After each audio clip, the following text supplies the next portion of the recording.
In today's video, I'm going to teach you how to connect frames in Figma. Whether you're a designer collaborating with a team or working solo on a project, connecting frames in Figma can certainly enhance the clarity and flow of your design process. It's a simple yet powerful feature that can bring your projects to life by visually demonstrating the relationships between different elements. To get started, you'll want to first select the project where you intend to connect the frames. This is crucial because working within the right project environment ensures that any adjustments or connections you make are accurately reflected and easily accessible. Once you've selected your project, navigate to the Action menu located at the bottom of your screen.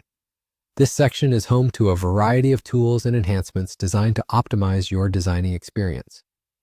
Next, you'll want to click on Plugins and Widgets. This option allows you to explore a variety of additional tools that can significantly expand Figma's core functionalities. Once you're there, you need to search for Arrow Connector. This particular plugin is instrumental for establishing visual connections between frames, making it an invaluable resource for designers looking to create dynamic and interactive layouts. With the Arrow Connector plugin ready, select the frames you wish to connect. This can be done by clicking on each frame individually, but there's also a more efficient method. By holding down the Control key, you can simply click on each frame you want to include in your connection, streamlining the selection process. This is particularly helpful when you're working with multiple frames or complex projects. After you've selected the frames, proceed by clicking Link on the Arrow Connector. Almost instantly, you'll notice an arrow appears. This arrow is visual confirmation that the frames have been successfully linked. It's designed to make the relationship between frames clear at a glance, which is especially useful during presentations or collaborative sessions.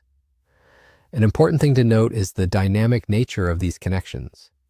Should you decide to move a frame, you'll see that the arrow adjusts automatically. This flexibility ensures that your connections remain intact without the need for readjustment or additional steps, which can save you both time and effort in the long run. So there you have it. That's how you connect frames in Figma. By incorporating these steps into your workflow, you'll be able to enhance the visual storytelling of your projects. Connections can really improve the way your designs are interpreted by others.